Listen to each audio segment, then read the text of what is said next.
Well, I've shown you this before. This is my mother's Bible, and it gets a lot of use, and it's beginning to get a bit raggedy. Now, what's the best thing to replace an old Bible with? And when I say replace, I shan't be throwing it away, don't worry. So, best thing to replace an old Bible with is another old Bible. I was ever so pleased. I've just been to the charity shop, and on the shelf there was this delightful old Bible that was given to Sheila Clark to remember her confirmation, May the 18th, 1941. I don't know Sheila Clark. I don't know Mary Wood.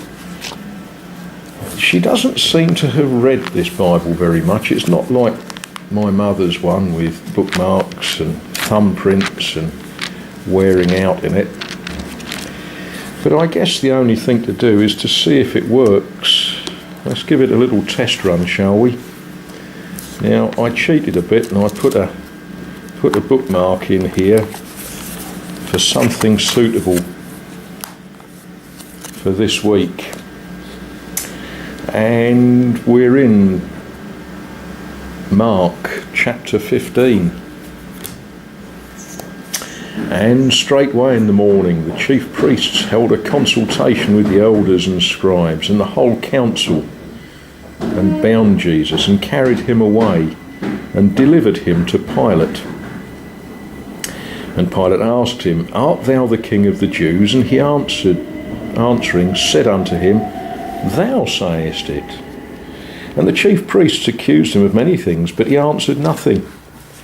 And Pilate asked him again, saying, Answerest thou nothing? Behold, how many things they witness against thee. But Jesus yet answered nothing, so that Pilate marvelled. Now at that feast he released unto them one prisoner, whomsoever they desired.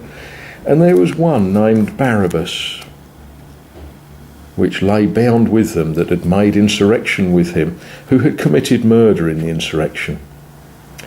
And the multitude, crying aloud, began to desire him to do as he had ever done unto them. But Pilate answered them, saying, Will ye that I release unto you the King of the Jews? For he knew that the chief priest had delivered him for envy. But the chief priests moved the people, that he should rather release Barabbas unto them. And Pilate answered and said again unto them, What will ye then that I shall do unto him who you call King of the Jews? And they cried out again, Crucify him.